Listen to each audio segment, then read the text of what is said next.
Hello, everybody. Welcome to a very exciting episode of the Save Slot 3 Gamescast. I am your host, EOF Gizmo, joined this week by Massive Das. Hello, everyone. And Mr. Craig being Craig. Hi, Dave. Boys, it's been a very interesting day. I didn't think coming into this day that I would be the only one with a team that got 3 points. So we'll take it. It's great stuff. Yeah, not even Taunton Town could get a win, could they? So. No, Taunton Town seems dead, if I'm honest, Craig. Oh, dear. Oh, well. We'll do wonders in that division below against Wellington Town and fucking I think Wellington are the tier below. But yeah, I think we'd have to go down a few divisions for that, Dave. Oh, God. I didn't know how far we'd fall, Craig. But anyway, getting on to more happier topics, let's talk about what we've been buying and what we've been playing this week. So, Mr. Craig, you may go first. In terms of buying, nothing at all. Oh, yeah. Absolutely nothing. In terms of playing, a bit more Stray here and there. I think according to the PlayStation, I can do this live, actually, boys, because I've on the PlayStation, haven't I? I am 46% through, apparently. Nice. With 2 hours in. Yeah, it's still fun. I've pretty much already decided I'm not going for the platinum. So I can't be arsed with that. It's got a speed run, right? Yeah, there's speed run, there's collectibles. It's all stuff that you don't really want to be doing when you're playing handheld, do you know what I mean? That's fair. You say that, I kind of get the collectibles, like, I'll just mop up a collectible here and here. Yeah, here and there, I've got my laptop with a guide beside me. And I'm like, that's not what I want to be doing when I'm lying in bed, is it? I want to just be chilling and playing something. Mm-hmm. I don't have to be looking backwards and forwards and wait, which chapter is it? Chapter select, and where do I go? And I don't want to be doing that. So yeah, just still playing that every now and again, bits and pieces during the week. And then the main thing I've been playing is more Metroid Prime 4. I've now got to the point, boys, where I've got all the keys. Mm-hmm. The I have all 5 MacGuffins. keys. I've got the mech parts. Nice. And now, boys, I'm driving around collecting green crystals. Oh, no. Yeah, it does. What were they thinking? I don't understand. Like I said to you boys in the chat, the only thing I can think of that they thought that they've built this desert world, this hub area, and they've got to give the players something to do in it, and this is something, and they were like, well, that's something, let's do it. You're right, that is something, and it's terrible. I don't know what they're thinking. It's dreadful. So yeah, I'm doing that. I think I've got 3/4 of the things I need at the moment, the green crystals. So I keep going with that. I was doing that whilst listening to Taunton Town on Peacock's radio earlier, and I was just like, oh, this is dull, isn't it? This is tragic. And the worst thing is enough talk about Taunton Town. What about Metroid Prime? And then the worst thing is every now and again it spawns in some enemies and you got to fight them, and you're like, oh, the combat with the bike's dreadful as well. And I'm just like, oh, can we just not spawn the enemies in? Can we just not do that? What I don't get about the bike is they show you the bike in this sick Tron like racing level, and I was like, oh, sick, there's going to be some racing side quests later on. No, but I guarantee, by the way, that crystal quest will be the first thing they patch that will be like, you need half of it. I guarantee it. I'm sure they haven't done it already. It'll be the day after you finish it, Craig. That's when that patch will come out. The day after you got done, they'll be like, oh yeah, sorry guys. They've done it before, though. It took me about 2 hours to get enough green crystals. I knew it was coming, so I kind of did it as I was going. Probably I reckon, yeah, it's going to add it up, because I was doing some at half-time during the Arsenal game as well. Mm-hmm. I should probably load up the Switch and do it now whilst I'm talking, to be honest with you, because, you know, that's where we are, aren't we? Christ, yeah. So I'm trying to just get that done at the moment. It's like, when I listened to the Game Mess guys, they were really high on Metroid Prime when they first started it, and then they like slowly descended into just abject hate, well, kind of hatred of it. I've not fallen that far, definitely. I did start high. I'm like, oh, okay, now I'm like, yeah, I kind of get why it's like an 8 out of 10, right? I kind of get that now. I think the opening like few levels are the best ones as well from what I've played so far, and then maybe the last 2 that I've done weren't so strong. The mine one that I just did, the 5th one you do that is you are just walking through corridors, aren't you? Yeah. You are just going from one corridor to another corridor, and all the corridors look like corridors, and you're like, oh, this isn't Where's that nice flush forest that we started with? That was nice, wasn't it? It's They want too big, and I'm just like, I've been going through these same corridors. I felt a little bit like we played Halo, the first Halo, which was when did Halo 1 come out, boys? 25 years ago this year. Yeah. You're walking through those corridors in Halo 1, but when you play it now, it feels horrendous. But back then, it probably didn't feel dated. When I was doing that mine level, I was a bit like, oh yeah, these I could do without. We could cut this in half, guys. We could just cut this in half this level because it's just the same corridors. But yeah, I'm not soured on it as much as some people, but I can definitely understand now why I've listened to shows and people started off like super hot and then faded. Can definitely see that. And then this green crystal malarkey is not helping things at all, in all honesty. I've done some of the backtracking as well to get like more of the upgrades and stuff. I think I've done all of the ice level. Nice. I got everything there because obviously you can get the little robot droid things, can't you? That you zap and then they show you where everything is. Mm-hmm. Yeah. I did the first level as well, the actual nice lush forest level because that's nice and like not really long. There's not like 6 floors and corridors and all that. So I was like, I'll do that one as well because I was like, I know where the droid is as well because I've already seen that somewhere, so I can easily find that. So I did that. And I was like, I don't really feel like I need to do like the other ones because I already feel like I've got like 300 ammo on my elemental gun thing and like 170 missiles or something like that. And I've rarely ever get under 100 like missiles because you pick up so many. I'm like, I don't really feel the need to like go and get any more. I don't know if you boys did you boys get all of the upgrades or like try and get all the upgrades? I don't can't really remember feel how. the need to. I don't know how many missiles I had, but I felt I had a lot of missiles. Yeah, I've got a lot. Like, I feel like I'm never going to run out of missiles in this game, Christ. Yeah. And it's this last boss that I'm guessing I'm working my way towards is really something. But I was like, yeah, I don't really feel the need. And because it's like, there's not really fast travel or anything, and like getting around the levels is a bit finicky as well because there's no fast travel between the levels. You're like, yeah, I don't really want to like go and get them all because it's just gonna be, yeah. A bit painful. So I'm quite I think I get my green crystals. I mean, I'm guessing I can go and knock down the big shield thingy and I can go in the middle area. I don't know if that's a new area or what it is, but yeah, I guess I'll do that and then that'll probably be me done. And then I can give some like final thoughts. But yeah, like I said, I'm not completely turned on the game, but I can definitely understand why people run out of steam a little bit with it. Yeah, it feels like a game that they started designing when they finished making 3, like 20 years ago, and then half of that design team was still there, and then they hired a load of new young guys, and the young guys made like the grassy stuff and made it control nice, but they still kept their design doc. It's very strange. There's a lot of ex-Halo people there, which is why it feels very Halo 1, but yeah, it's a funny one. I was also going to say, but you were obviously listening to Peacock's radio when you were driving around for your green crystals. Obviously, another thing people moan about. Obviously, there's no music when you're driving around in the desert getting those green crystals, and it's locked behind the amiibo. Like I've got the amiibo because it was a cool amiibo, sort of thing. But that's another thing people don't like. There's no music in the desert. But if you obviously listen to a podcast or Peacock radio, it's not really an issue.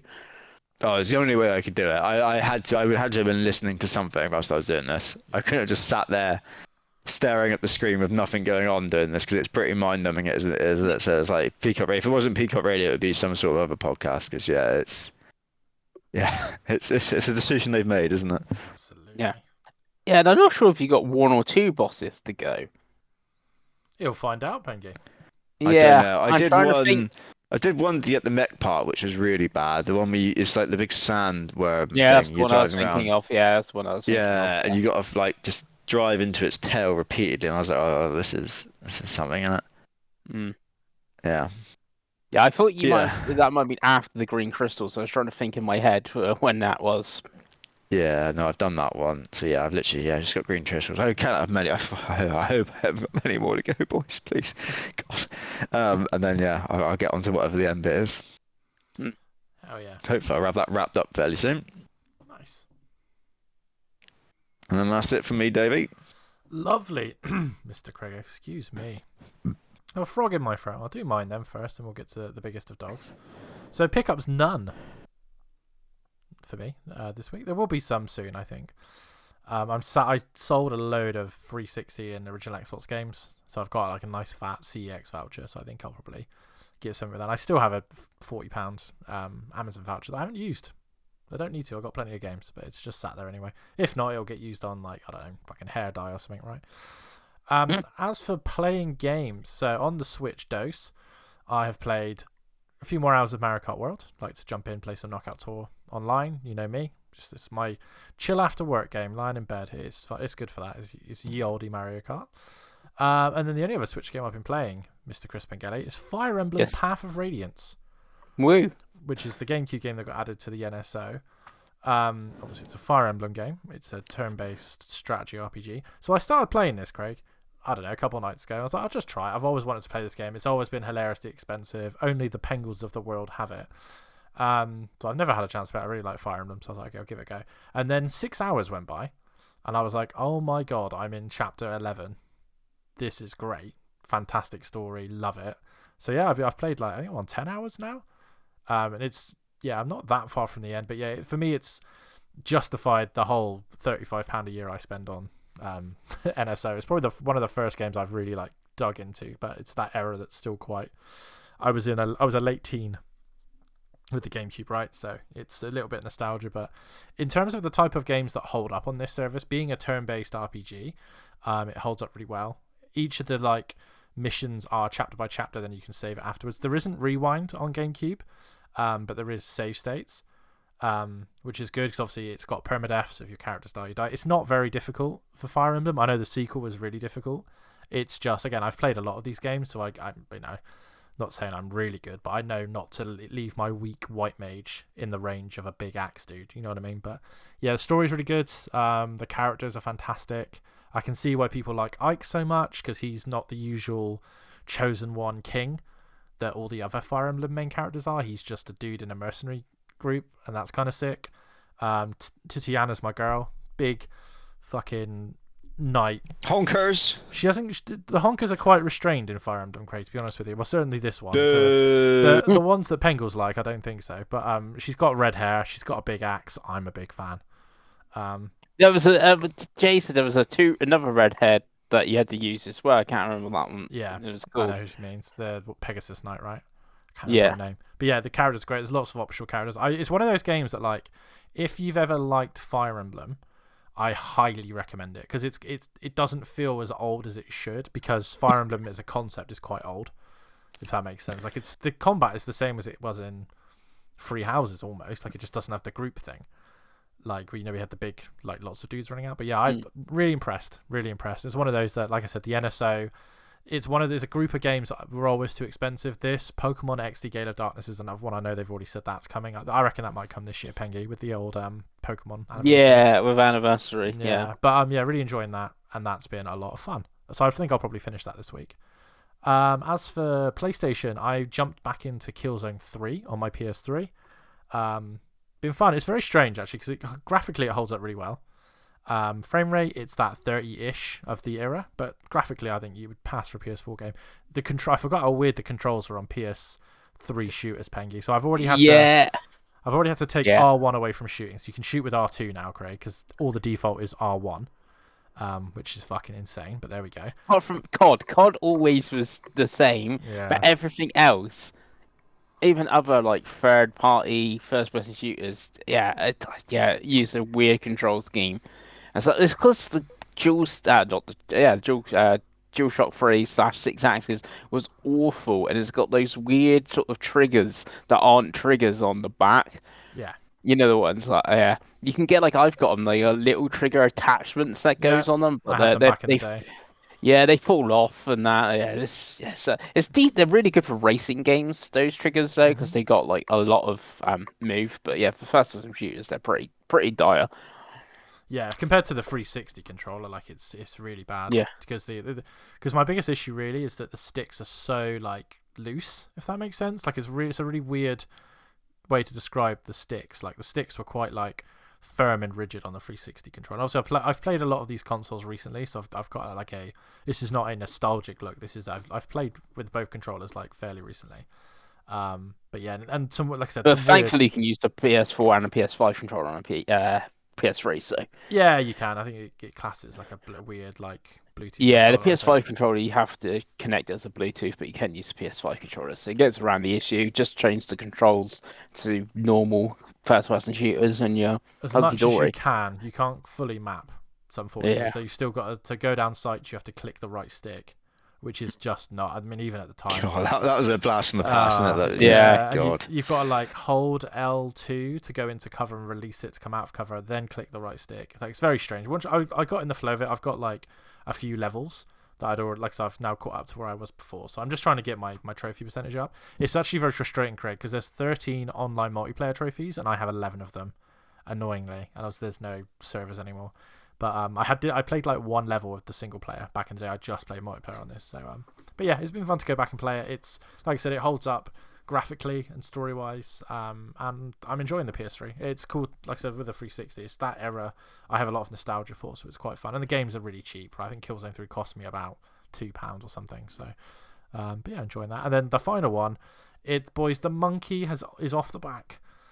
Horizon Forbidden West is finished and platinumed on PS5. So Woo. the game that came with the PS5 I've given to Craig, which is like 12 PS5s ago, I know the joke, but finally finished it. Story gets really good at the end. It's sequel baits like a motherfucker, which is quite funny. Obviously I've still got Burning Shores to play, which I will do eventually, but yeah, all done. If you ever fancy the platinum, it's actually a hell of a lot easier than Forbidden West, than Zero Dawn, because in Zero Dawn you had to get gold on all of the hunter trials and you had to get every single collectible, whereas on this you need to get one of each of the 5 different types of collectible. You do that in the course of the game, and then you only have to get the bronze on the 4 hunter trials, and other than one, none of them gave me any trouble. I got at least a silver on all of them, apart from one which I did have to look up a video because it was a weapon I just hadn't used throughout the game, which is quite interesting. It's a weapon it's like a shredder thing, Pengi, where you like throw it, it bounces back, and every time you catch it, it gets stronger. But I just didn't use. It's just a weapon I didn't use. But yeah, it was, in terms of platinums, it's actually quite satisfying. It's not. You don't have to do all the side quests. You don't have to get all the collectibles. You don't have to do like 100% of everything. So I actually think if you get to the point where you finish this game, I think it's definitely worth platinuming. So it took me 46 hours, according to my PlayStation 5 clock. So that's it's one of those games that has long been in the Dave doesn't finish games pile, so I'm trying to get more of those games done because I have so many and I enjoy a lot of them. I just get distracted by the new shiny thing, right? But yeah, that's what I bought and played this week. I suspect there'll be a lot more played this week. I've got quite a strange work week where I'm starting a lot earlier and finishing a lot earlier, so I've got a lot of evenings to myself, so I suspect there'll be a lot of games played this week, but we'll talk about that next week. But first, let's get to Pengi. Pengi, what have you been buying? What have you been playing this week, my boy? So pickups, I traded in a few games a bit like you, Davey, but I picked up stuff right away. So on PSP, I got Star Ocean Second Evolution. Huge. So Craig, you remember I finished a Star Ocean game 2 years ago on the Switch during the year of the Switch? The 2D HD one, right? Yeah, the 2D HD one. Right. That's the second remake. This is the first remake of Star Ocean 2 for the PSP. So this is Are you going to remake. play this and compare them, Pengi? No, probably not. No. No.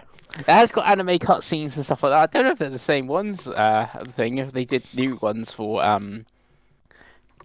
the remake that was on Switch and stuff like that. So I got that. That was PSP. Then for Vita, I got Dragon's Crown, which is a vanillaware game. Davey, which obviously I think Big honkers in that then. Oh, yeah, Big honkers. unbelievably big honkers. Are you going to play it and tell us about these big honkers? Most probably not though. Oh. It's the barbarian, isn't it? Isn't she the one with the big honkers? She's got big. I think she's got big thighs. It's quite. Yeah, it's like it's a really fun muscle. game. I played it. Yeah. Did we not play it? I'm sure we played it when it was given away on like. Yeah, I gold. think I've got it. Technically, I got it on PlayStation on Plus, Yeah. but obviously this is physical and stuff like that.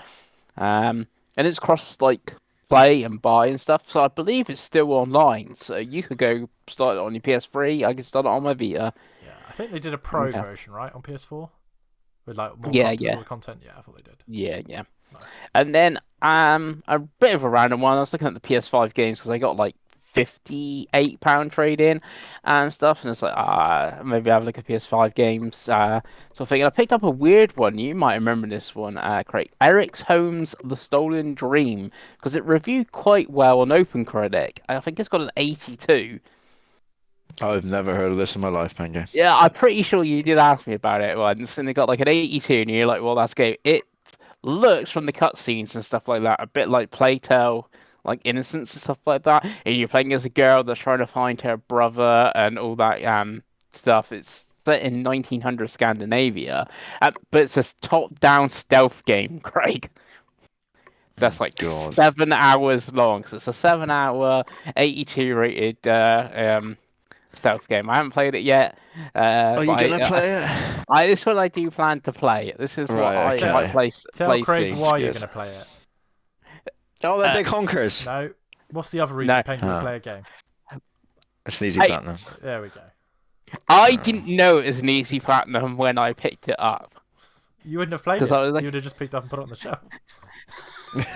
That's true. It's No, very no. true. No, because I You was sat there gathering dust of the other 6,000 video games. thinking, it was like- Draws. I was like, oh, Octopath Traveler 0, I could get that. And it's like, I remember this game. I remember, Craig. I'm definitely sure you asked me about it, Craig. I think, like I said, it got like an 82 or something. And I was like, hey, I remember this one. Let's take a punt and stuff like that. So that's the 3 games I got. So first pickups of the year, those 3. There we Huge. go. And then played. I finished today, and I'm the first person that finished a backlog challenge game because I finished Star Wars Outlaws. Woo! An Ubisoft game, Pengi. Massive. I finished a Ubisoft game. Yeah, it is by Massive as well. They did make it. There we go. Yeah, and sort of thing. Yeah, it's pretty good. I did get a few bits of Ubisoft jank. I had to reload one like side character missions. You have like side character missions called experts, and it just wasn't loading in one of the characters. I had to reload that like 4 times until the character popped in, so I could talk to them and continue the mission. A few odd bits like that. Doesn't seem to have like the towers. Obviously, like Ubisoft games, you climb up the tower and the map, expands. None of that stuff. Sort of thing. The missions do kind of get really similar.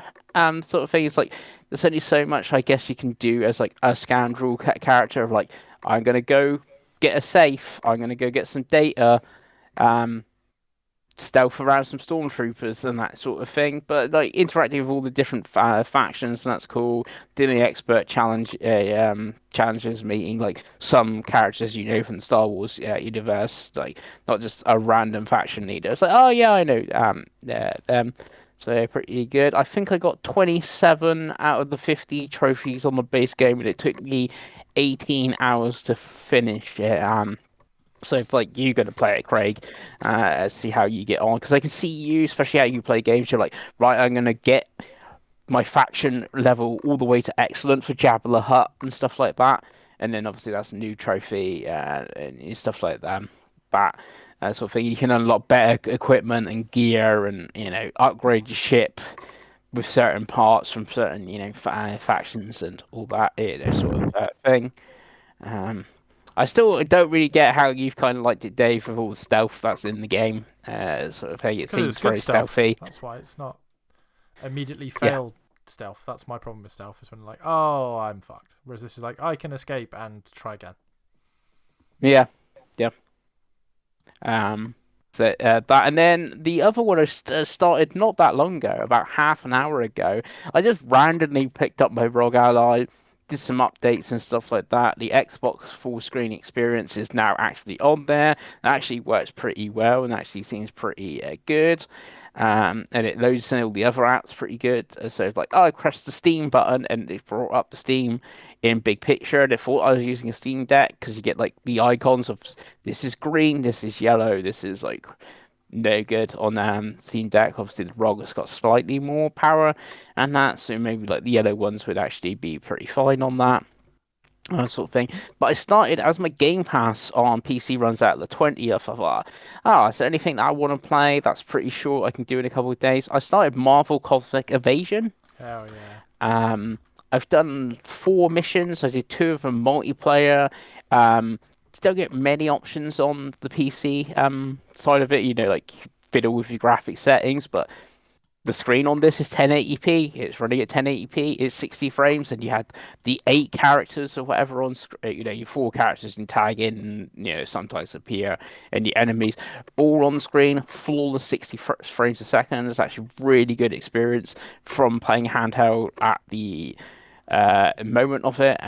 Easy to find games like are just like a random, you know, 7 o'clock, in the night on it's a Saturday, but it's come out a little while ago, this game, and like I can get a online session going in the second level right away.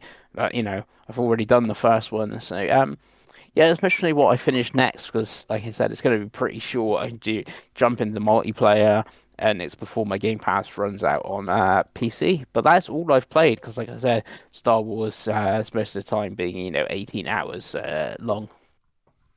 Nice. Nice, Pengi. Love to see it. So, let's get back to a section of the show that we haven't done for a while. Let's get to the Pengles news desk. Time for some news. We have 5 items of news. Pengles dozen. I thought there might have been some more, because they've gone all the way back to like start of January, but nothing really, sort of thing. So, and it's mainly from like the past sort of week. This news is well. So obviously people must all be back to work and stuff like that. But the first bit of news is we had a Resident Evil showcase, Craig, and it was good. And we got some weird partnerships. Leon has got a Porsche, Craig. He has a Porsche. Yeah, he does have a Porsche. Yep. Very odd. Midlife Aren't crisis. Porsche in that Naughty Dog game as well? Did we see Yes. the Porsche Yeah, logo in that as well? Yeah, they're in Intergalactic. Yeah. Yeah. Yeah. And you also They're got a branching watch by Hamilton. You got some Hamilton watches which you can go buy as well. They're Yeah, how much is limited the to- watch, Pengi? I don't know, but they are No. limited to the quantity, sort of thing. And then the other sort of news out of it is it's going to launch on GeForce Now day one. Dave, Resident Evil Requiem. Huge. It was literally coming to like every platform apart from Luna now and like Switch One. Yeah, I guess so. Yeah, sort of thing. And I guess you did both watch it. What did you think of this new showcase, and did we really need another showcase? I think so. I think it was only like 12 minutes long as well, wasn't it? So Yeah. I think for that, I think that's absolutely fine. If it had dragged on for 45 minutes, maybe I'd be sat there going, "Why make it stop?" But no, I thought what they showed was pretty cool. I like this idea of the dual protagonist. They confirmed as well, right, that it is running alongside. It's not like a Resident Evil 2 where you go back and play the whole thing in like a different character. This is it, you play a bit as one character and you jump to the other, right? Yeah. Which is what we thought. I like what they were showing with Leon being in third person, and then Grace being more like the modern ones, like 7 and that, where it's first person.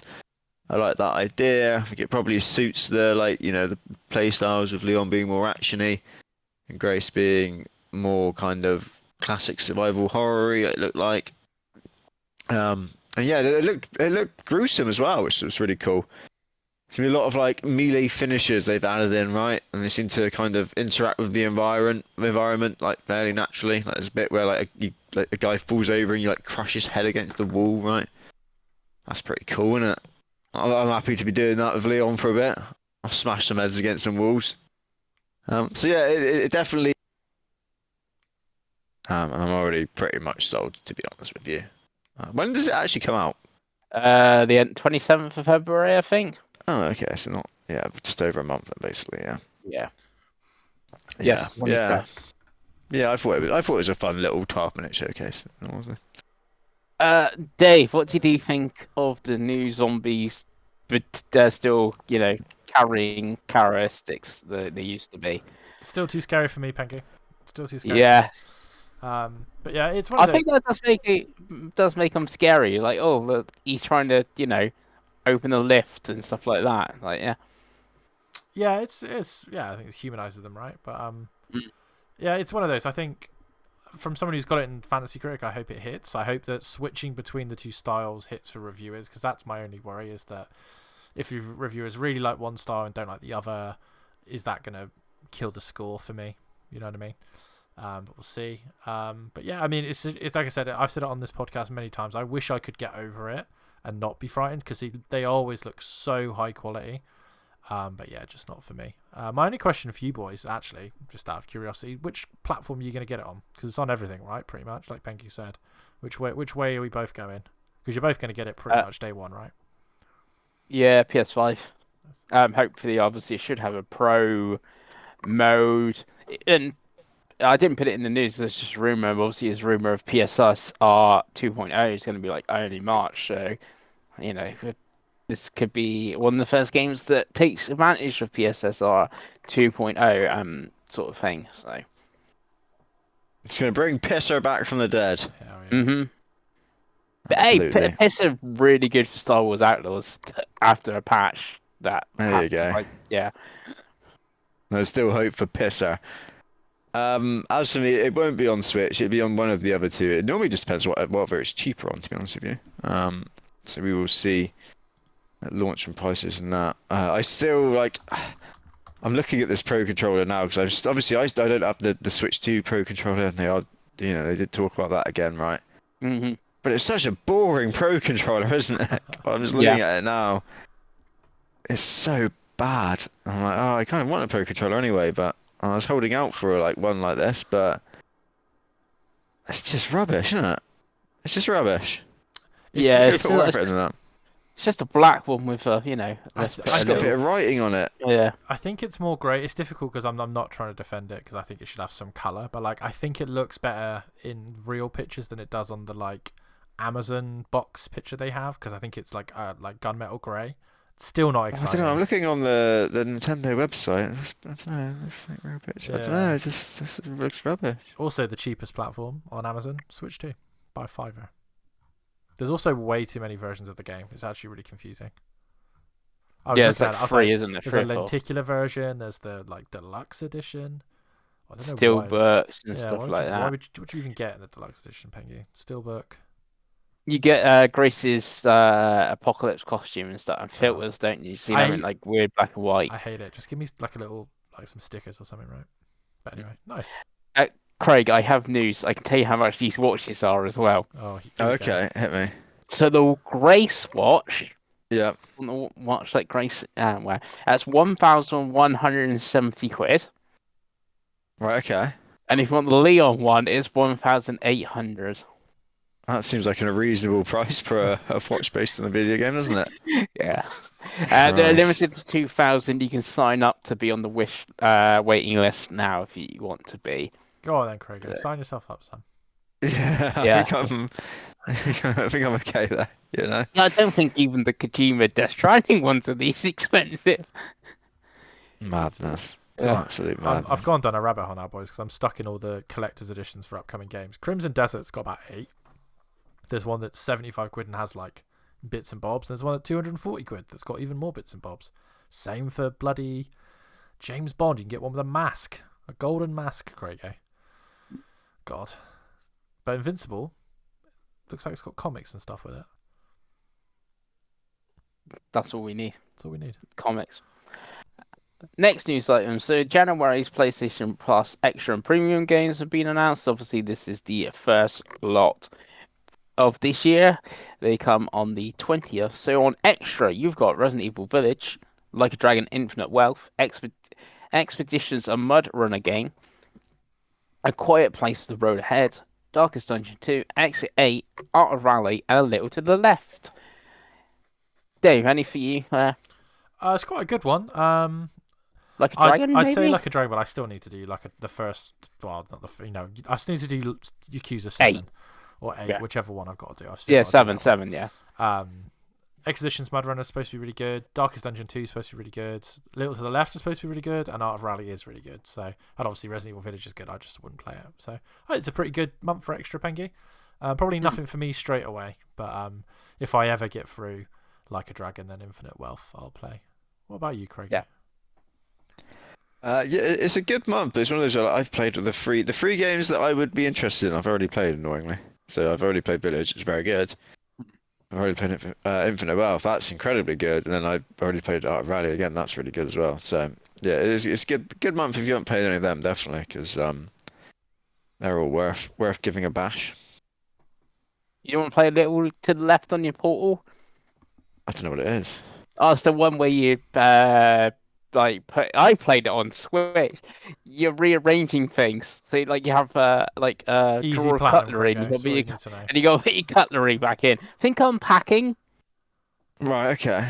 Yeah. It's a cozy indie game with like puzzle elements and that, and there's different way to like finish levels. Like there's one with a book or you can just put them like number order 1, 2, 3, 4, but then there's like you can put them in height order and stuff like that, and then that's how you finish the level and things like that. They need loads of DLC as well. There's a cat in it as well, so you like cats. But on premium, Dave, you remember this one, Ridge Racer? Yeah, this is one of the worst premium months ever because one, it's one game, but it's a game that you can already buy with better graphics and trophies on PSN.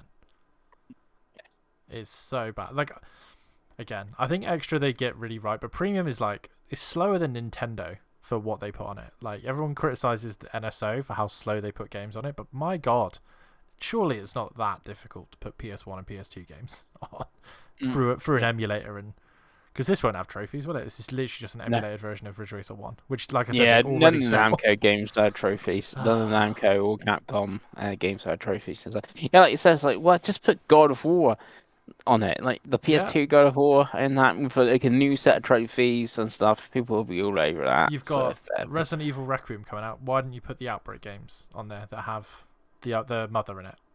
Because you can play them single yeah, player. you So can play. Yeah, or you could put. I was gonna say Dead Aim, but you really need a gun for it. But yeah, yeah, you could. Sort of, yeah, but there is obviously stuff you could do. So that is plus. And then next news. So Avowed and Towerborn are coming to PS5 in February. This is part of there was a showcase called Next Game Plus, new showcase, and it was just focused on games that are like already out and stuff, and doing like updates and stuff on them. There wasn't, hence why it's called New Game Plus because it's like game you've already got. But obviously, Avowed got it's getting an anniversary update and adding 2 new races and stuff like that. Obviously, that's coming to Xbox. That update and the game's going to be PS5. And then Terraborn is finally in 1.0. I didn't even know it wasn't in 1.0, and it's now going to be a full price, not full price. I think it's 25 quid game instead of free to play. Dave, thoughts on these 2 games? So first and foremost, I played Towerborn. I played it last year when it came to Game Pass. It's not great. It's not great. It's a premise that should be good, but it's I don't know. It doesn't have a bit of a soul. It doesn't feel like if you compare it to the Pixel ones that obviously we've all played. It's just not as good. So I don't know if the 1.0 will save it and give it its sort of length, but it's not one of the better ones. Avowed is a really interesting one because it is a lot cheaper. I think it's $39.99. Yeah, they've launching it cheaper and they've discounted it now on Xbox and Yes. Steam and stuff. Yeah, because this is one that it's a game that I didn't get a chance to get to last year with all my Xbox hardware shenanigans. And I played Oblivion last year, and I do really like this style of game. So it's one that I'm not sure if I would still buy it for 40 digital only, but if it was in a sale for 25, I think I'd be quite tempted. I think you didn't mind it, Craigo, right? And this is before all the content they've added, right? Yeah, I enjoyed it. It's got really good combat about Yeah. really good combat. Um, yeah, it is worth giving a go. That showcase, I did hear quite a lot of criticisms from that showcase as well. That because this was the like creator-led one, right? Yeah. Yeah, where they had like it was very talky by the sound of it. So I was tempted to watch this when I first heard of it, and then I forgot about it, and I saw people moaning about it. I was like, oh god, I'm very glad I didn't watch that. Yeah, and like I said, I didn't really see that much news out of it. This is like the only sort of real news from it that I could see. Really. Yeah, so I'm glad I skipped that. Mm. But yeah, Towerborn was one I would definitely recommend. If you've only got a PS5 and you want something, if you're into that sort of thing, you want to check something out. Do you mean Avowed? Avowed. Sorry. Yeah. I was gonna say he's just contradicting everything I've just said. Yeah. No. I never tried Tableau. It's not really my sort of thing, to be honest with you. It's But it's kind of now like a with weird it's now going to be a live monthly over. service sort of beat 'em up sort of thing, isn't it? Yeah, Yeah. it's just not very nice to play. It's the characters are quite ugly that you make, and yeah, it's a strange one because, like you said, the concept should be easy. You think of games like Castle Crashers, but it just isn't. There's so many games coming out. It's just there's no point playing a mid game. To be completely honest with you. No. And also, I added on a Coffee Talk Tokyo has been delayed to May. Dave. Just after I take it on Fantasy Critic. But Yeah. still this year, so it's fine. It's still Is this year. Pengi gonna get his counter pick in? That's what I want to know. Is that? No, not yet. I'm waiting for Nintendo to announce Dragon Drive 2 and Dave takes it. Wow. Oh, we can dream. Yeah. Like, because it's not like the Genie one where you had the draft right away where I did take Coffee Talk because the first two average is 77. It's like, -7's, it's damage limitations minus, it's better than taking GTA 6 and hoping it's getting delayed and then you get -20. So, sort of thing. And then, talking about, not about delays, but it's getting stuff that's dead. VR dead, Dave, because Meta have shut down Twisted Pet, Pixel, Sanzaro, Armature, and there's layoffs at Camouflage, with the only studios left being Beat Games, who make Beat Saber Big Box, who make Population 1, and Oro Interactive, who also make a live servicey type game on VR. I can't remember which one they make, and obviously they already closed Ready at Dawn in 2024. And Meta are planning to focus on AI and wearables, like the glasses that they do and watches and stuff. So is VR dead, Davey? I think VR's always been dead, but it's No, like Is it ever even alive? deader. Yeah, I think mainstream VR is now dead. So if the any hopes that anyone ever had of the mainstream getting into VR, because this was really the only option, right? They sold them in every shop, and it was quite well priced, etc., etc. I think that dream is dead. I mean, trusting the Facebook group is always a bad idea. I'm very sad. There's a lot of really good studios in that list that have made great games on other platforms in the past. Sanzari, obviously, I'm a big fan of all of their ports, and obviously Sly 4, Armature have worked on quite a lot of stuff as well, and obviously Ready at Dawn. So I think Beat Games will go independent or they'll be bought by someone. But yeah, what I will say is this feeds right into Valve's hands with their VR headset, because it basically means they're the only show in town now. So if you're going to play games, They can swoop in and dominate the VR market. I think that I know you're trying to take the piss, but I think in the way that they want it to be, which is going to be the small amount of headsets that they sell and then selling games on their platform, it's fine. It's just not going to be mainstream. If you're making money on the 6,000 people that have it, that's still fine, right? That's still money made. But if you're trying to make 2 million people have it, it's just not viable. So, No. But yeah, I didn't have them dying before the PSVR 2 officially though. No. Well, Obviously, the Meta Quest is, and I guess they're still going to make the current one. They're just not going to make a Meta Quest 4. Very unlikely. And then I guess they're not going to put out any sort of first-party games. Like Camouflage haven't been shut down, and I think the rumor is now they're working on the Batman sequel. I think Twisted Pixel or Sanzaro was making a Batman sequel, and now Camouflage are making it, even though they've also had layoffs. So I guess there is still going to be the odd first-party game. Maybe it's that. So it's just going to be what third parties and stuff doing it. And I think people still buy games on Meta and stuff like that. But I guess the worry is it's 2025 that 2026 is maybe in 2030s, like they just turn it all off a bit, like obviously what happened with like the Wii U and the 360 and stuff like that, and you won't be able to get any games and stuff like that. Because we also joke about PSVR too, but I think games attach rate are actually better than you think, sort of thing. So I could still see it doing okay. It's just, it's just going to be what the third party's doing, and then if they think it's viable or not. Yeah, do you think if you're a third party, like you said, if you put the game on PSVR 2 and Steam, you know the very few VR players are going to buy it because they're the sickos that still have VR, right? Mm-hmm. Whereas Meta's always been that, has that weird subscription, doesn't it? Which is kind of the best way. Yeah, and I guess something so like cheaper it's got like that bit of a casual audience as well, but I Yeah. guess wouldn't pick up a Batman sort of thing. But No. like people on PSVR 2 and like Steam are being more hardcore, who actually would pick up a Batman or a Walking Dead and stuff like that, not Yeah. just a Beat Saber. Not knocking like the quality of Beat Saber, you know what I'm trying to say, Yeah. how it appeals to people and stuff like that. But Mhm. yeah, We still never got that Chris Pengelly Beat Saber stream, did we, Dave? There's still time. That's all we wanted from VR. That's the only thing I wanted from the whole existence of That's why the platform of Pengels VR. gets jacked from doing Beat Saber every night. Yeah, Or has a heart just attack. It's one of the two.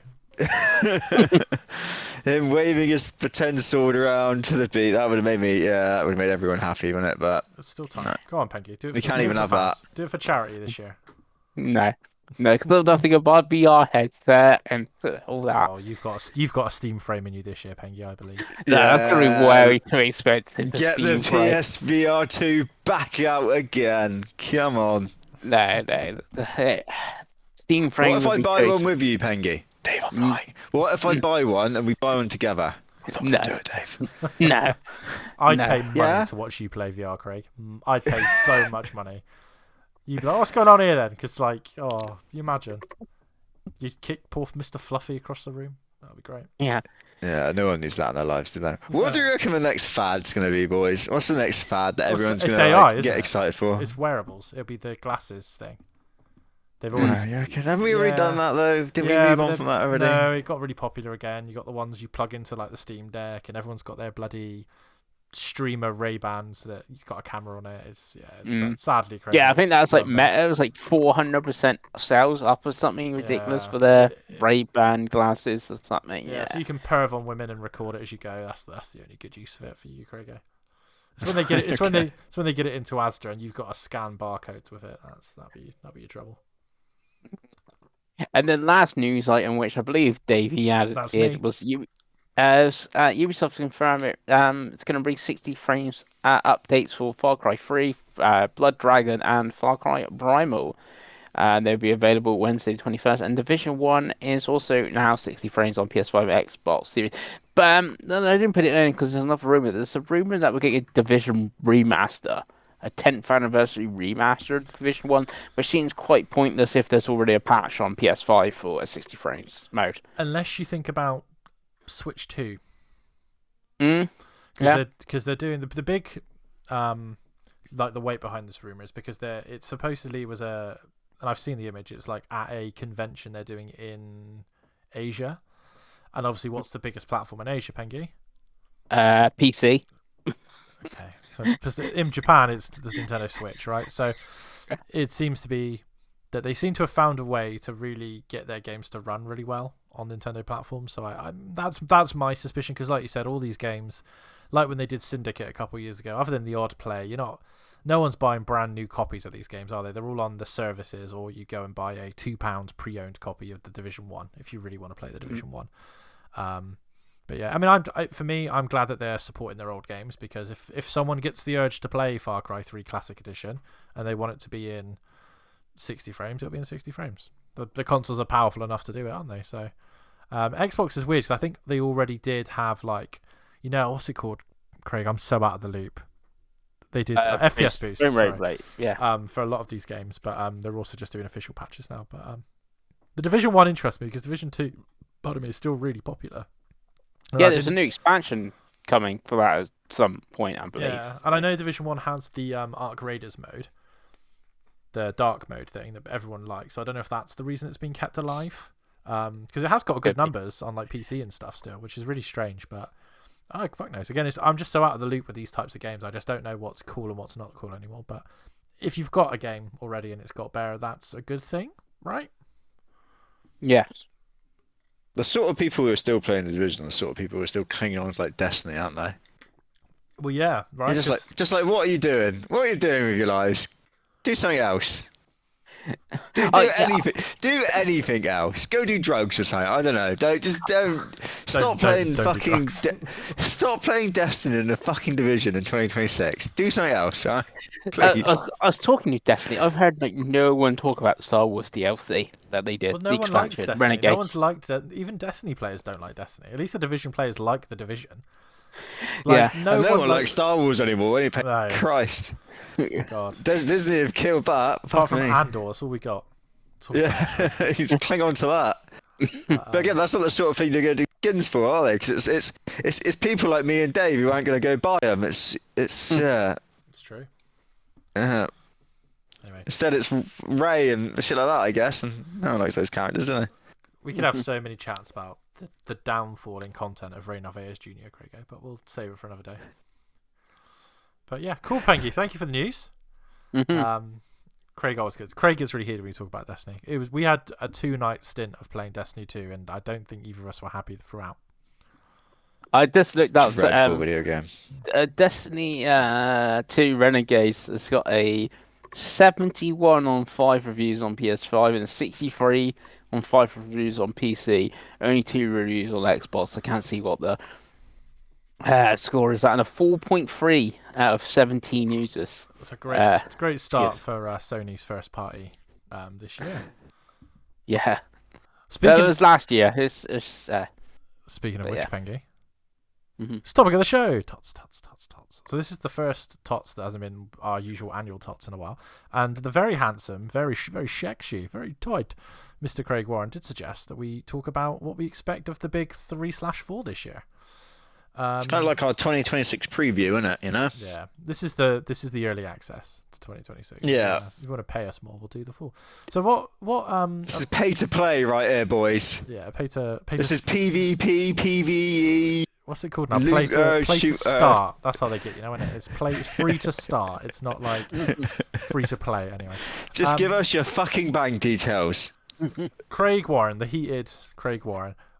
You can pick which platform we go look at first. So Xbox, PlayStation, Nintendo, or Valve. What would you like to start with? Should we start with Xbox? They've got the showcase out there next week. Yes. So It's probably the easiest, isn't it? Yes, Xbox. So I've made notes. I've split it into 2. So I've split it into hardware and software. Does that make sense for us to talk through in that way, boys?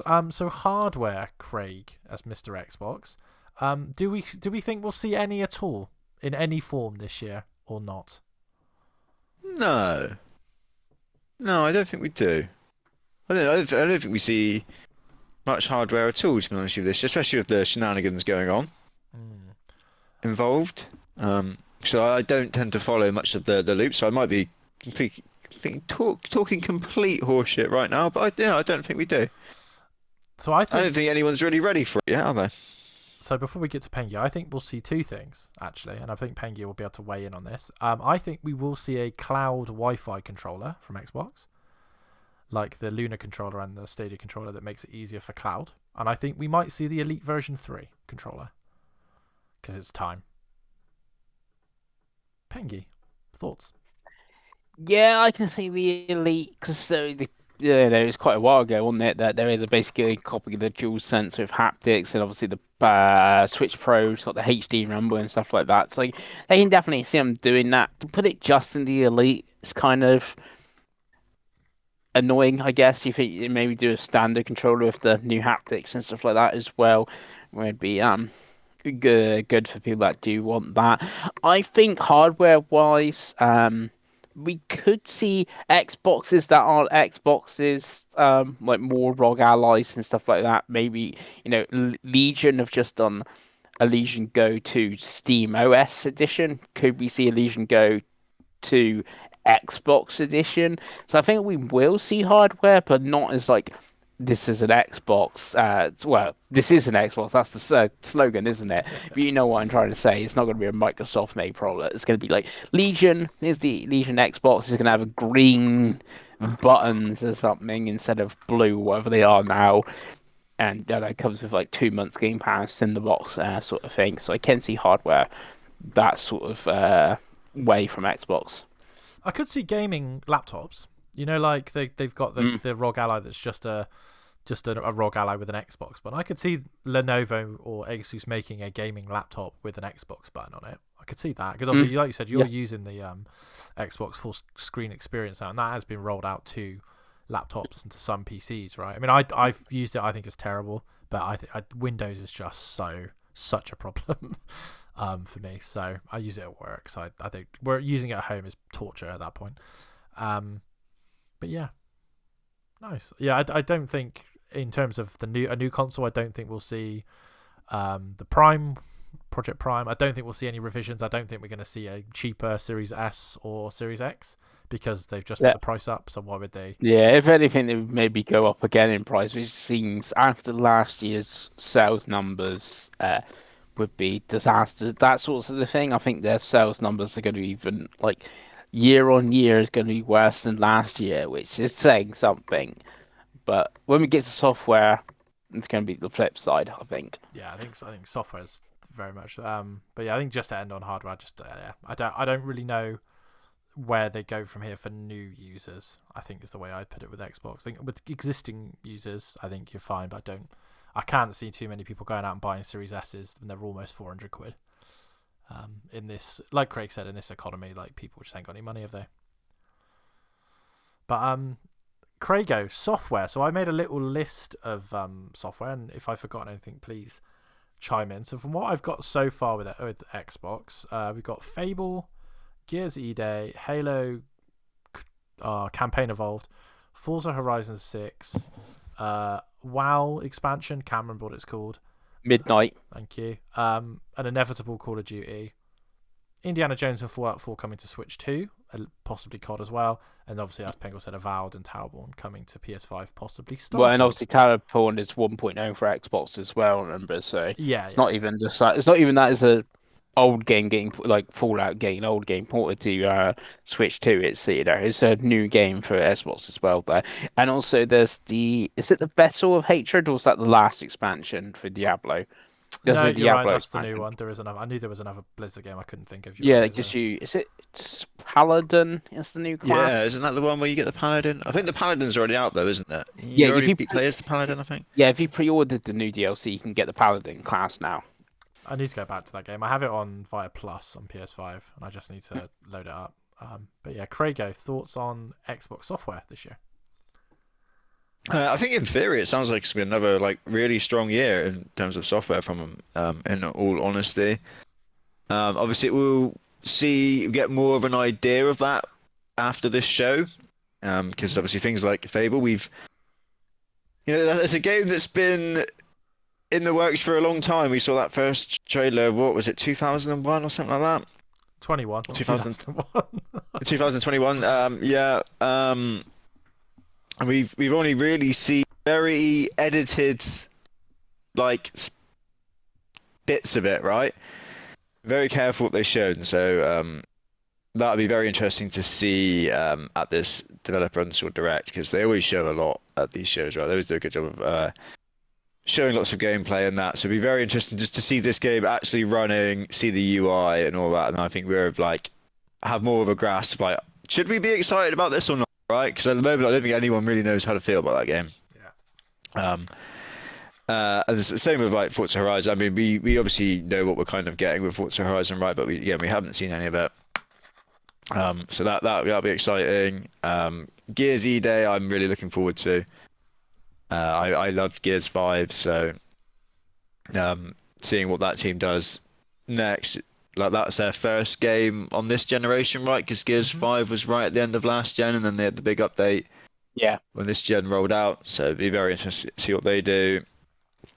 And then the Halo remake, I think, will be a lot of fun for what it is, right? I'm not expecting it to blow my dick off, but I think for what we're going to get, I'm going to enjoy that. I think we possibly get like a few other little bits and pieces as well. Like, you remember, like last year, obviously we had Keeper that kind of came out of nowhere, right? It wouldn't There's surprise a rumored fourth game in this thing, isn't there? Yeah, there'll be a fourth game, won't there?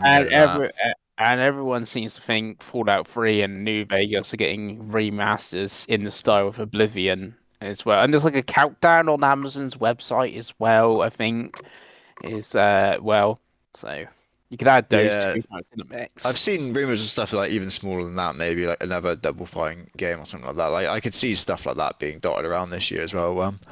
For Xbox would be fun to see, definitely. Yeah. I think we'll see a Starfield expansion as well, by the way. Yeah. The only other one that is not on your list, but we saw a lot of last year is Clockwork Revolution. Yeah, that's one you could have a chance. You feel like it's maybe the second half of the year. Because you're thinking if Forza is May, Halo's got to be November, isn't it? Because that's when Halo 1 came out. They're going to put it out the same.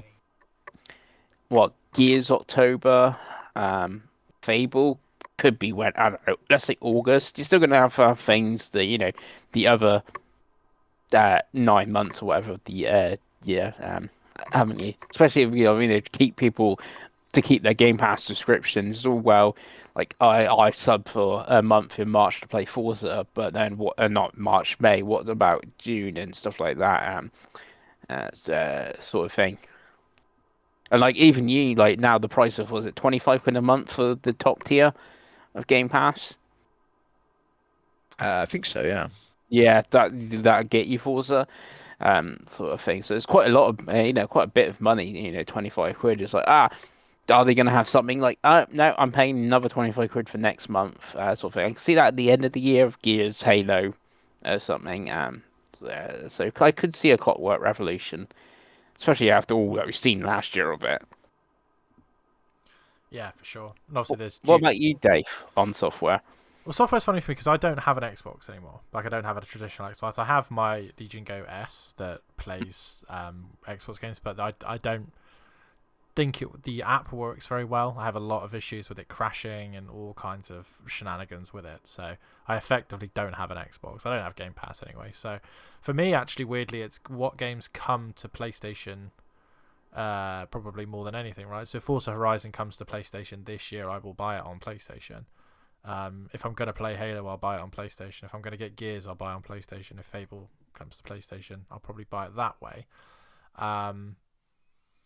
So yeah, I think it's good. There's some good stuff coming. I'm interested to see how Indiana Jones looks and runs on Switch 2, because it's quite a demanding game. So I'm very curious. Obviously, that has been announced, so it's on the website still. That's also the other thing. Obviously, Avowed and Towerborn are coming to PS5. You know, South of Midnight's coming to PS5.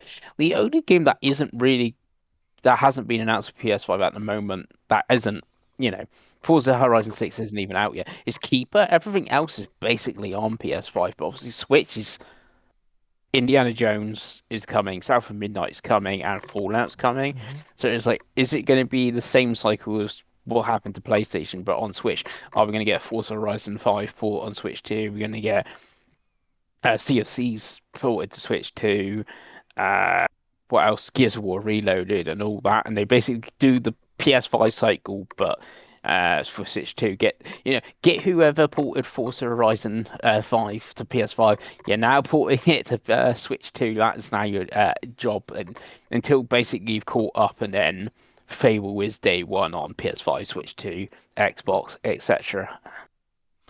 Yeah, I think you will see quite a few ports to Switch 2 from them this year, because again, they have the development kits now. It makes sense. There's money to be made. If they're going to do it on PlayStation and Steam, they might as well do it on Switch 2 if the games will run right. So I think you will see some stuff. I don't know. Again, if they get Indiana Jones to work well, I mean, that's borderline probably. Yeah, because obviously you need, like, on PC, you need decent graphics card because you have to have ray tracing in that game, sort of thing. So if they get that to run, it's, you'd think they get anything to run, especially like a CSV. So that's on Xbox One still, so that come over the Switch too.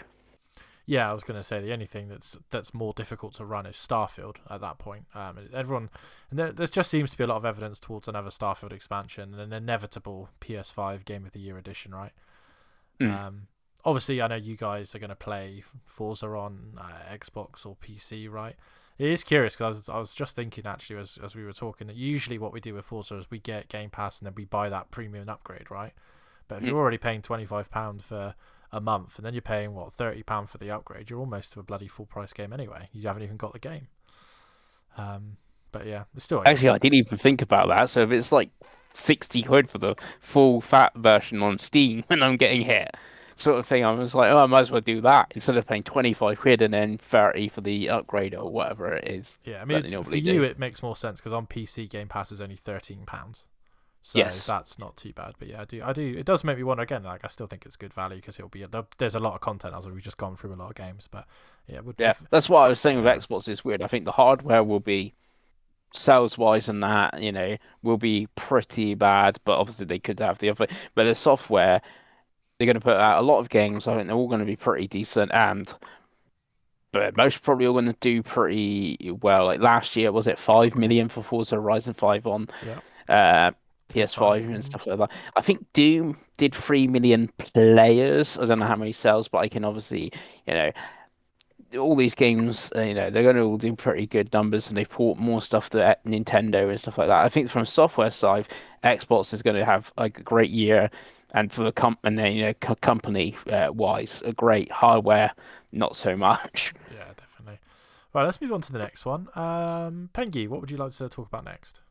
Let's do Valve. Okay, we're going to do with Valve. So Valve is a very flip of what we've just talked about. So we know the hardware, right? So they've got the Steam machine, the Steam controller, and the Steam frame. Hmm. They're discontinuing the LCD Steam Deck, probably because they need the parts to put into Steam machines. That's my theory. So you can still get the OLED Steam Deck. But yeah, obviously traditionally it's a software platform, right? But they are stepping into hardware. So Craigo, what do we think is going to happen with the Steam hardware this year? Well, I mean, it's going to happen soon, right? Because didn't they say it was going to launch early this year? Yeah. Yes. Um, and obviously it has gone a bit quiet, but then there is a lot going on with parts and all that Oh shenanigans, right? yeah. So Yeah. it's not great timing for them, unfortunately, which is a bit of a shame, I guess. But yeah, they do need to, I guess, do something soon. There needs to be a tweet or a show or something, right? To keep people updated, keep people in the loop. In terms of what it is, because like I said, we still don't know price or anything like that yet, do we? So yeah, there needs to be some sort of like clarification, I feel, right, soon, Hmm. as to what they're doing, what actually, how much are people paying for this? What is it? All that jazz.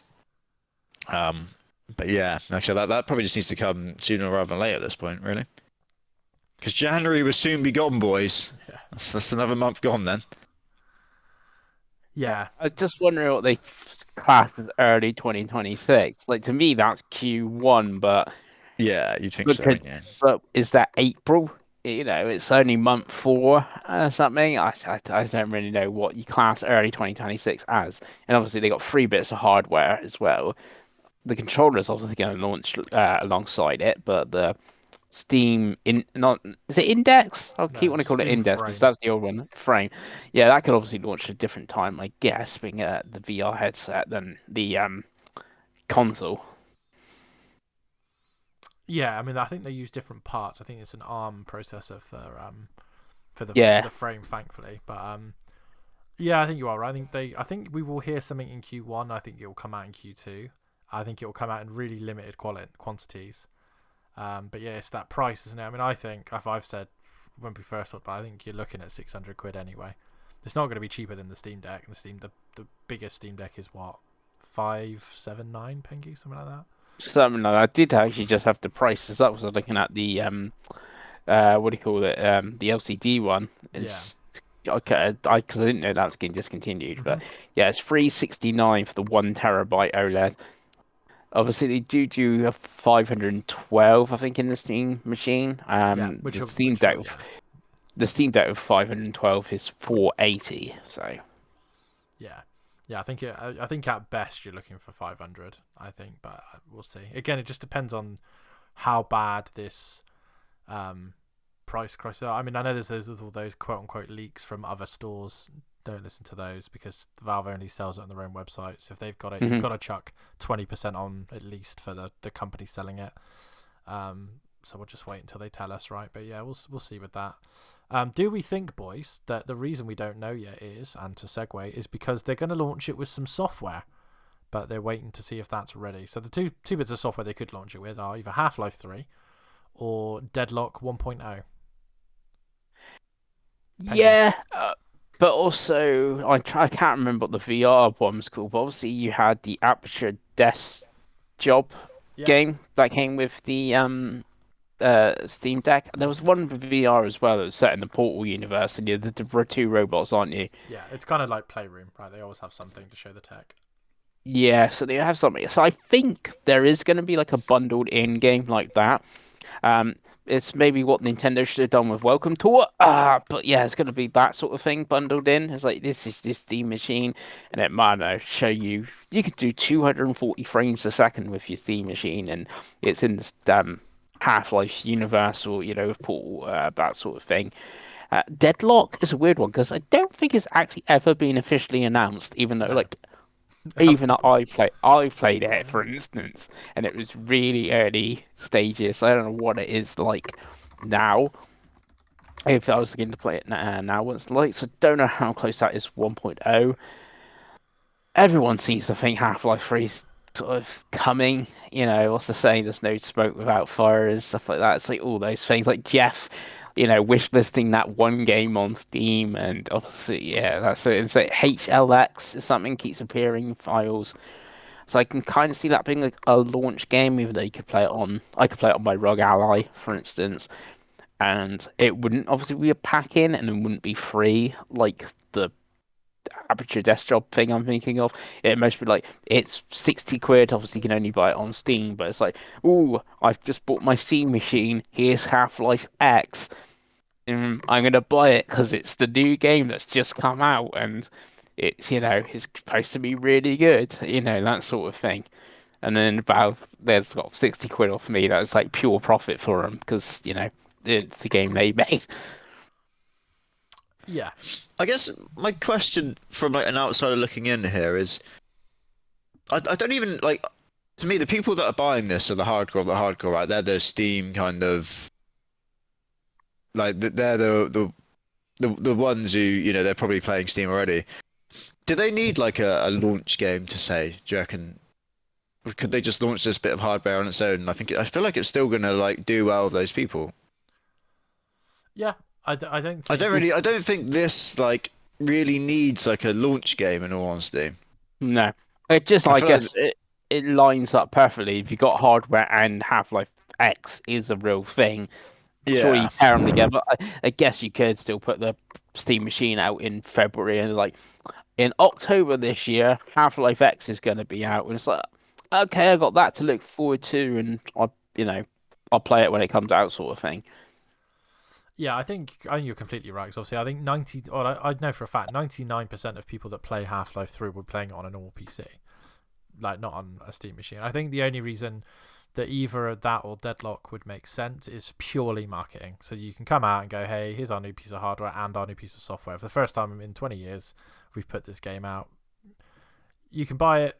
We might do a bundle, blah, blah, blah, blah, right? But I think you are right. I think if you're going to play those games, you're going to play them whether you've got a Steam machine or not, so it doesn't really matter. Curiously about Deadlock, actually, Pen, because I did just look it up. 24-hour player peak of 29.9 thousand. Bear in mind, it's an unannounced game that you can only get into by invite, and it's been out for ages. I know they did a massive set of patches. They added a load of new characters and changed it up a bit. Craig of 2017 would eat this shit up. I don't think Craig of 2026 would, because it's kind of a weird. It's League of Legends if it was also Overwatch, I guess. Yeah, It's fun. It is fun. I played it. Terrible at it, but it is fun. But yeah, I think that's really all you can say on Valve. We just don't know anything, right? Because even Half-Life 3 and Deadlock 1.0, we don't know anything, right? We know that they've said they're going to tell us about the Steam machine, the Steam controller, and the Steam frame early this year, but that's it. That's all we know. So, well, we will no doubt cover more of the Steam shenanigans when they come out. So. Let's do... Craigo, would you like to do PlayStation or Nintendo next? PlayStation. PlayStation. So for my little notes, they have no announced hardware. Do we think we'll see any hardware, boys? they do have announced hardware. And what's that, Pengi? The Flex Strike. Oh my god, you're right. You Yeah. are right. How could you forget How about the could I Flex forget Strike, the Dave? Flex Strike? Also, Dave, the monitor. And the monitor, you're right. And what about the speakers? And the speakers. speakers? Yeah, God. Fuck. We're back to the 90s, Dave. Oh my god. So Pengi, you're obviously very excited for all this hardware. So how much of it are you going to buy? The only one of those three that I have any interest in is the Flex Strike. It's another video we need. We need a camera on God. you trying to play Token with a Flex Strike. But out of those three, How that's long the do you only reckon one I that lasts? The first night, Token Reflection. he'll get absolutely nailed, and then he'll be like, ow. and that'd be that. It will sit on the shelf as a collectible. But yeah, any comments on that hardware, Craig? No, I can't see much else, to be honest. I know they've done a lot of updates for the portals, I guess more portal updates and stuff like that, but It's really popular, the portal. Sold really well. yeah, like it's I've a been really using good piece mine a of kit. lot recently, and it's I don't know if it's internet or if it just seems to work a hell of a lot better now. It's a lot more consistent for me now. So I don't know if it is the updates that they've done, if they've changed stuff, but yeah, like it does. Yeah, it's been really smooth for me recently. Going back to it. Yeah, I'm pretty Also, sure Chloe's going to Dave, buy me one. So you're on about confirmed hardware, but like the flex rate. I think we might get an OLED portal. Even the screen is great, but they can sell more portals with an if OLED. we weren't in a hardware RAM crisis, I would agree. But Yeah, but there's no like RAM or anything in the portal. there is. Remember?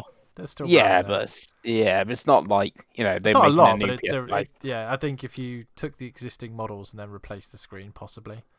I just don't think they want to. Like, where does the price point go at that? Yeah, if it's well, an OLED one. That's my point. And they're obviously making a hardware. $250. Yeah, but they're going to save those screens for the hardware they're making if they're going to do that, right? They're like handheld they're actually making. Because it all comes from the same place, doesn't it? Yeah. Again, I think it'd be cool. I don't think with what that piece of hardware is, I don't think they would.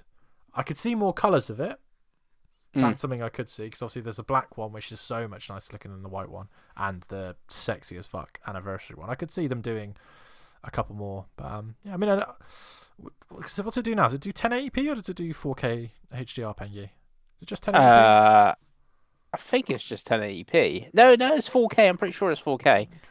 Because you can do the settings and you put it down to like 1080p. Oh, really? Okay. Because I said it's not something. I'll be honest. It's not something I've used since I had mine. It just didn't work here. So they added all the cool shit since. And I know Chloe's been talking to you about it, but I'm pretty sure she's decided she's going to buy me one of those. So nice. Nice. Okay. Well, what about software, Pengi? So I've got in my list Saros, Wolverine, 4-Loop, Marathon, and Marvel Tokon. Is there a Destiny expansion planned for this year? You forgot the publishing Neo 3. They're publishing Neo 3. Okay, I'll add it to the list. Yeah, and Ghost of Yotai, or Ghost of Yotai Legends 2, whatever you want to call it. Call it that. Yotai Legends, nice. So I think it's called Ghost of Legends 2, but I'm not 100% on that title. We're gonna type Yotai Legends somewhere. So obviously you're the PlayStation person here. What does that do for you? This list of what you know so far. It's not a bad sort of lineup. Wolverine will be very good. That will be the big one, and that's the PlayStation game this year. Like, what is the third-person narrative action adventure game? It's Wolverine. In 2027, when we do this, we go, it's Intergalactic. In 2028, when we do this, so it's God of War Egypt. That is the PlayStation game. So it's like the other stuff around it. Saros is like an iffy one. Like, I've not played Returnal. It's a rogue, like something. It's either like or like. I'm not sure which one it is of the thing. You do keep your power up or something. I think that's a bit of a weird one, sort of thing. But like Token's a different genre, and fighting game sort of thing, which is obviously you've talked often about like, oh, PlayStation only do the third person action games. They are doing something different with a fighting game. Yeah, so that's pretty good. And from the beta, it seemed pretty fun to play. It's just I wasn't great at it. Like, I can get on out of those combos people were using when people weren't using that weird like combo where they're tagging in and out, and that was like actually fun and had competitive games, but I just couldn't figure out how to block that. If that's got story mode or something, that'd be cool, because obviously it's got like the Marvel characters, like Japanese setting. That is pretty good. And then obviously there's rumored God of War 2.5D Metroidvania. Again, that's kind of different, being a Metroidvania. And that comes out. And I mentioned obviously Ghost of Yotai Legends. I'm kind of looking forward to that, because I totally missed the first Legends. And everyone says that's like really good sort of thing. So it's like, could we jump into that multiplayer and will that be fun? I have more interest in that from a multiplayer standpoint than like Four Loop or Fair Games, which wasn't on your list, or Marathon from PlayStation. Like this little add-on sort of mode for Ghost of Yotei could be the best multiplayer thing there outside of like Marvel Token. Absolutely. Craigo. I think it's going to be very similar this year for me for PlayStation, where Ghost of Yotei was the PlayStation game, kind of as Pengi was saying for me this year. I think you say Marvel's Wolverine will probably be that for me next year. The other stuff they've got is all kind of like just genres and bits that I just couldn't care less about. I couldn't care less about roguelites and Souls-likes and bloody fighting games. You know what I mean? I can. It doesn't interest me whatsoever. And that's fine, mate. I'm just not the audience. There is an audience, I know. It's just not for me. But yeah, so I think a lot of it will hinge on Wolverine, and if that hits as much as we all kind of think and hope that it does, right? I think that'd be the big one for me for PlayStation. Obviously, I'm quite, I don't know if lucky is the right word, but unique in the way that I missed a lot of stuff, right, from where I've not always had PlayStations. So I put Last of Us Part 2 in my backlog challenge, didn't I? And there's many another old PlayStation kind of first party game that I can go back to. So it's quite nice for me, even if they're not having these big years where there's like 3 or 4 games that they're producing that are kind of appeal to me. Do we think there's going to be anything else from them, boys? Do we think there'll be a something that we're not thinking of, or something that's not announced yet that comes out for them, or do we think that is the lineup? I think it's mostly the God of War Metroidvania, which we don't know what it is, but it's like that's the surprise game or something from this year. Yeah, every single showcase ever, that's like, oh, that's going to be there, isn't it? And it never seems to be. It's going to be a developer direct. That's going to be the 4th game, Pengi. Yeah, could be. What about you, Davey? So to that question, I could see a remaster or a remake. I don't know what, but Bluepoint's been let loose. I could see them knocking something up pretty quick. Again, the obvious one everyone's going to say is Bloodborne. I don't think they'll ever do Bloodborne.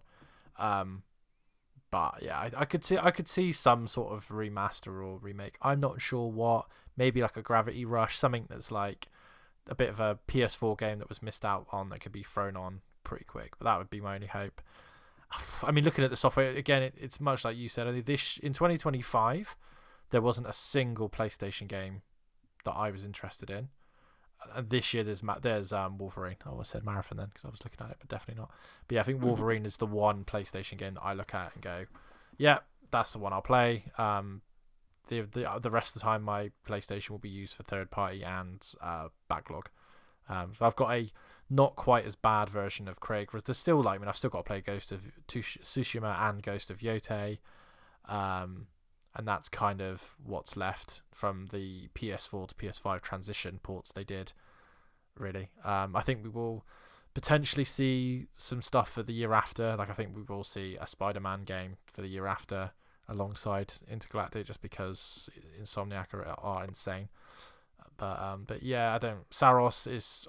it's not my type of game. 4 Loop and Marathon aren't my type of game. Tokon, it was okay, the beta, but I'm not playing fighting games anymore. Neo 3, I mean, absolutely not. Absolutely not. And Yotei Legends, again, I've still got to play Ghost of Tsushima, so I'm not going to play the multiplayer for Yotei. But yeah, I was just looking at the studios and stuff like that. It's obviously Tombstone for Team Asobi, but like Fire Sprite is still around. Like they're making, it's called Project Heartbreak, which obviously people think is Until Dawn 2. Then obviously Gorilla.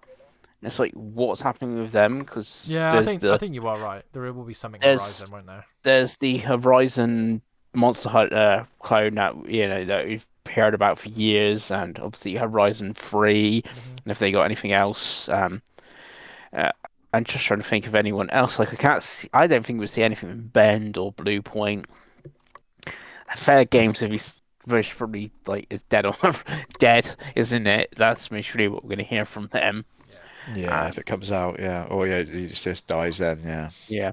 Obviously, you got MLB The Show 26, or was it 27? Maybe 26, wasn't it? 26. I always forget about MLB, but yeah, that will come out. I bought it on Yeah, Switch last year, so I'm hoping for a Switch yeah, 2 version this yeah. year. Maybe like a DLC or something for Ghost of Tsushima, because you did get Iki Island for Ghost of Tsushima, so I think so. Not just Legends. Maybe we get something like that. I don't know, but then I'm pretty sure Insomniac, when they were talking to the Spider-Man DLC, said like not many people played it, and that's one of the reasons why we got Miles Morales. So I think this is one of the reasons we should get Venom and not DLC for Spider-Man 2. Yeah, So I'm that's not that's sure. why I think 2027. I think Venom will be, because they've already built the character model and how that character model plays. Like I could see it was in that big leak, right? But yeah, I could see next year, if Intergalactic is the end of next year, then the start could be Venom that we'll see in people, and that'd be exciting because again, like it's been my problem with Spider-Man 2 is that it was way too close to all the other Spider-Man games I played, whereas I think there's been enough time now where I'd be quite excited to play again. Though, is Venom the most similar character to Wolverine?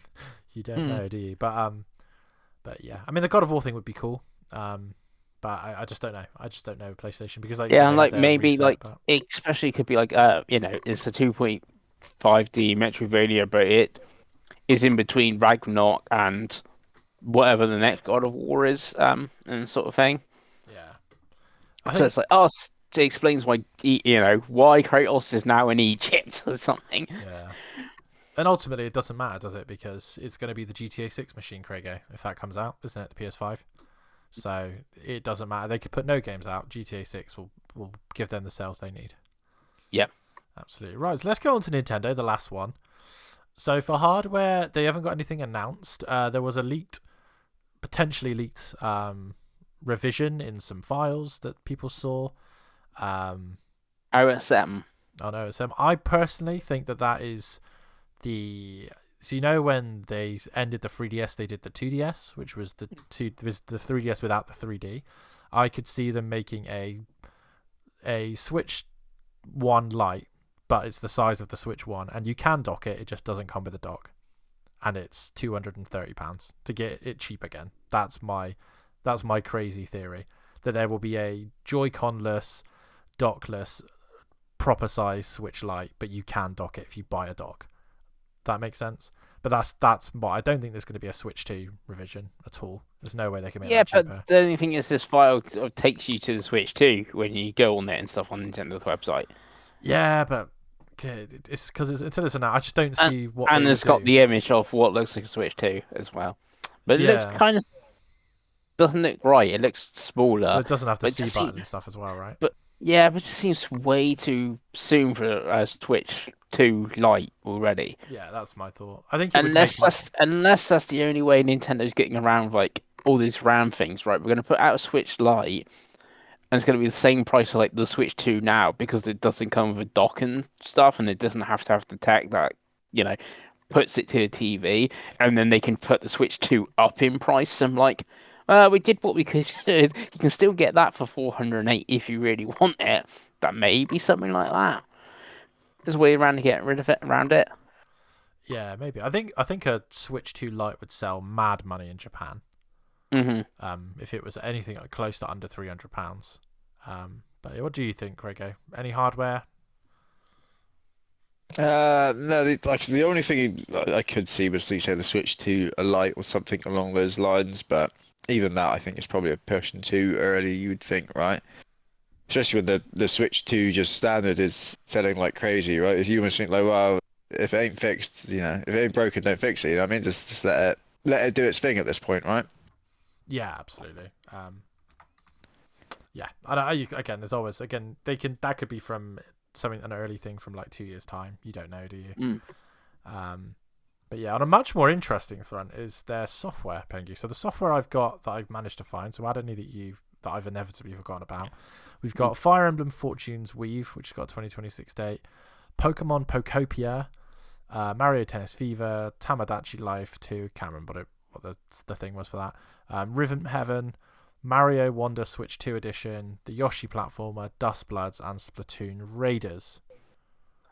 So I got a list up as well. So you've already missed one that's already come out: Animal Crossing: New Horizons Nintendo Yeah. Switch 2 edition. Yeah, again, because it was in the past, I just assumed it wasn't.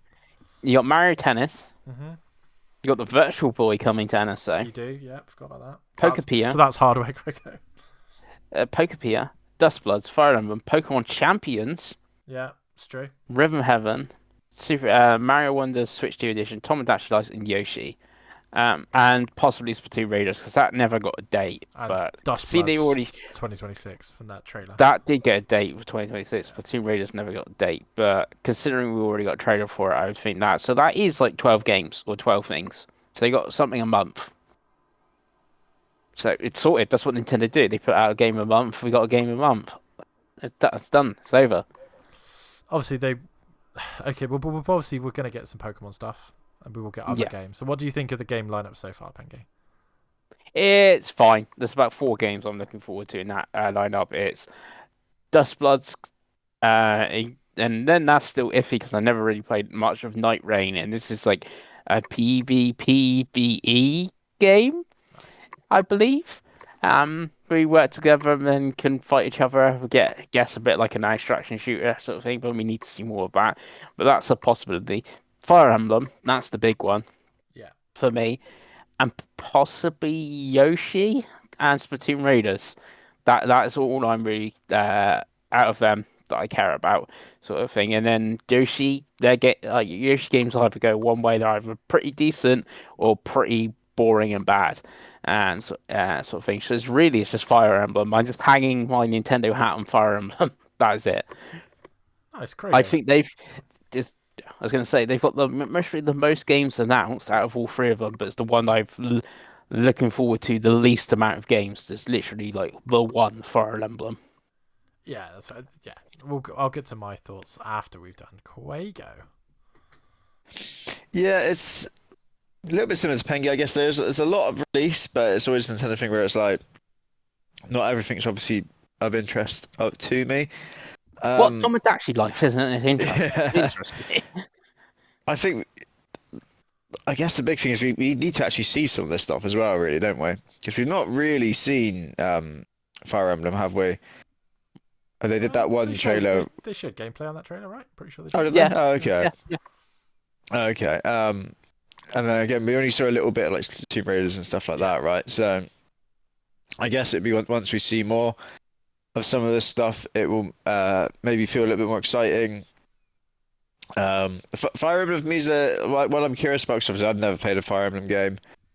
And I'm not exactly known for playing strategy JRPGs, right, boys? I did like triangle strategy, didn't I? So that's what I'm holding on to here. I'm like, oh, that could be like my big, almost like Wolverine's my big PlayStation game. Like Fire Emblem could be my big Nintendo one, right? That kind of saves it a little bit. Not Dustbloods. You're not gonna join in the PvPvE. No, I think again, we haven't really seen that at all, have we? So I know we saw like 2 seconds of it. I don't that, think that's coming this year. I think that's getting delayed to 2027. But yeah, maybe. But they do pump those games out, don't they? And from those Japanese. So yeah, I think we need to see more. I suspect that there will be more as well that they haven't announced because Nintendo always do that, don't they? They love put a trailer up saying, and this is coming in, in the next 6 months or something like that, don't they? So I suspect there will be more games as well, which could be exciting.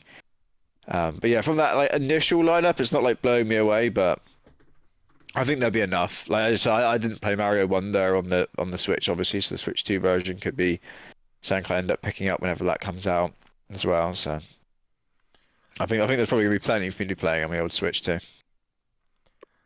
Yeah, I think it's a very curious year because obviously from what they've announced for my 10 pence, Fire Emblem Fortune Weave, it's probably of the games we've listed so far, probably my most anticipated from the first parties. To be completely honest with you, like that's the game that I'm looking forward to playing.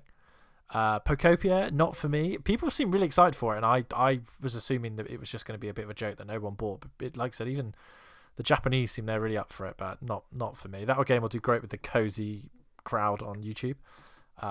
not for me. Mario Tennis, I'll wait for a review, but I like the Mario Tennis games. If it's got the content that Ace is ended with, not what it started with, then it'll be a good game. Time Without Your Life, no, I'm not a teenage weirdo. Rhythm Heaven, maybe. Mario Wonder Switch, I still have my Mario Wonder Switch 1 edition, so I will upgrade it to Bell Park, whatever it's called. Yoshi, agree with Pengi. It's either baby's first platformer or it's unbelievably good. Dust Bloods, absolutely not. Splatoon Raiders, yeah, I'll buy whatever that is. But yeah, the big thing with Nintendo software really is that there's so many anniversaries this year. So obviously it's Mario. I think it's Mario's 40th, right, Pengi? No, that was last year. But we're getting the Galaxy movie, right? That's what that is. That's what the Galaxy games are for. It's Zelda. It's got an anniversary this year, right? That's it's 40th. Metroid's 40th as well. Yeah. And I think it's Kid Icarus's 40th. And Pokemon's 30th. Yeah. So I think we will get a couple of games. And it's something like Luigi's Mansion's 20th or something. Or 25th. Yeah, because it was a launch title. So yeah, it'll be 25th. Yeah, it's 25th. 24th in the UK. But yeah, so I think we'll get some games from that in a showcase. I think we will get some. I think they'll slow down on the Switch 2 editions, but I think we will get Super Smash Bros. Ultimate Deluxe. We're not going to do a new Smash Bros. And I think after the response to Mario Kart World compared to 8 Deluxe, they'd be clever to just put out a enhanced version of Smash Ultimate that has all the characters. You aren't going to win trying to make a new game at the moment. That people will reject it no matter what you do. So I think they'll do Smash Deluxe, Ultimate Deluxe. And I don't think there's too much else that will get Switch 2 editions that I can really think of. I feel like the Xenoblade team knock out Xenoblade games too quickly for the need for it. Maybe X, because that's recent, but I think they'll knock out a new game fairly soon. We haven't heard in one. They haven't done a new game since 3. When was 3, Pengi? 2 or 3 years ago? Yeah, something like that. So I think you'll probably get one this year, or at least one announced this year for next year. And obviously, it's Pokemon's 30th anniversary. We will get at least one more set of Pokemon games. I reckon there could be 2, if you include NSO. Because obviously we've got Pokopia. We'll get a Gen 10 because they've been working on that. That team's been working on that. And then I think we'll get probably something on NSO, whether it's I could see a specific Pokemon NSO app as opposed to putting them in the other ones, because that's how the transferring would work, right? But I don't know. But I think we'll get something for that. Zelda, everyone seems to be really locked in on an Ocarina of Time remake. It's been a long rumor. I think we'll just get a port of something else, possibly Twilight Princess. But again, Zelda's one of those that I think if you put out the old Zelda games, they will do well, because it's been long enough since the last ones, and no one really played the Wii U but me and Pengi. So, but yeah, Ocarina of Time and or Majora's Mask would be pretty exciting. I don't think we'll see the new Zelda game this year, though. I think that's still too soon. Could they tease it being the 40th anniversary? Maybe. I think if you're going to see it be a tease, that'll be the one thing they tease years out, right? But yeah, I think that's it. Yeah. The other thing is, I think we might get Mario Kart World DLC. Yeah, we'll definitely get a Donkey Kong pack. That just makes too much sense. They need to do so, don't they? They need to start adding some stuff into that game at this point, surely. Yeah, so it's been 6 months. So you've probably got another 6. It's difficult because obviously Mario Kart is such an eternal seller. I can't remember how long was it before we got DLC for 8, Pengi? Oh, I can't remember, was especially it on first Wii U. year, or was it just after? But I feel like it was within a year that we got at least the announcement of the double pack they did. So I think you will definitely get DLC for Mario Kart World. I don't think there's going to be another Mario Kart game. So I think again, for as much as people don't like it, it still sells really well, and it still has a lot of people playing it. So I think it would make sense to give us more content. And I think the structure of it means you can kind of do whatever you want to do. You could do separate worlds. You could do anything, couldn't you? So, but yeah, I think you'll definitely see that. I was going to say, with these Nintendo games, even though, like I said, you've got a game a month in theory. Obviously, 2 of them on Nintendo Switch 2 editions, and then 3 of them are Switch 1 games. That's Pokemon Champions, Rhythm Heaven, and Tom and Dash. So I could see like 3 more like Switch 2 games. That would obviously like the 15. So like Pokemon did so the same month of Tom and Dash Life, which is on Switch 1. Pokemon Gen 10 comes out for like Switch 2. So there's like 12 Switch 2 games this year to obviously um sell that sort of thing. What the other two, I don't know. Is it Zelda double pack of Twilight Princess and Wind Waker from, the Wii U? Possibly, for the 40th anniversary as well for Zelda, keep it them out on Switch 2. That could be a thing, maybe in 4K now, so sort of thing. Yeah, for sure. I think there will be something Zelda, but what it is, I don't think we'll know. But like Craig said, they'll drop a direct, and it will be like, oh yeah, this game's coming out in 6 months, and you'll be like, oh okay, sick, can't wait. But yeah, I think overall, boys, looking at all that, I think it's going to be a pretty good year. I think there's a lot of stuff to look forward to from the first parties, and obviously, if we did a third party version of this, I think it's wild. There's so many games from so many publishers that we're all excited for. So I think it's gonna be a good year. Any closing thoughts, boys, before we end the podcast? Anything that you're desperate to say or desperate to declare that you're going to buy or anything? Not really. I think Capcom's most probably going to be publisher of the year. What they've got announced out of anyone. Yeah, I think they're one Monster Hunter port away from everyone being happy, aren't they, at this point? Yeah. Lovely. Well, that'll be the show, boys. Thank you if you've got this far. Let us know in the comments below what you think of the main players this year. We will be back next week, which will be for the Xbox Dev_Direct. We'll talk about the 3, possibly 4 games that they show.